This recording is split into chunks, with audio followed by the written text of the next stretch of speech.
گر پدری یا مادری قرآن بخوان، اکی یا دادری قرآن بخوان.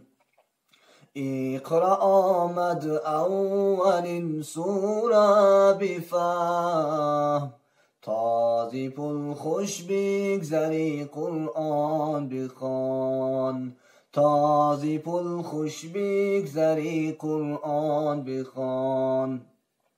هست قرآن خواندنش بر جمله فرض، اپی یا خواهری قرآن بخوان. بختتان به شک شاید این کتاب، بچه یا دختری قرآن بخوان.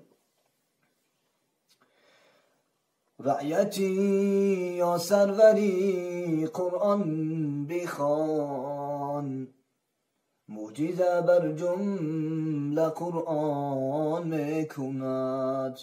بهتری یا بدتری قرآن بخوان.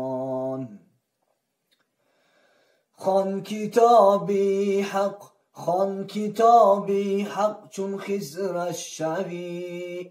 بدینی یا دلبری قرآن بخوان.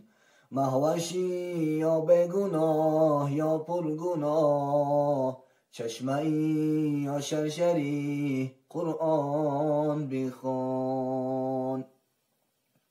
آدمی یا کی فرشته یا وطن، یا کری یا ناکری قرآن بخوان. فایده بخشد به جمله این کتاب، اولی یا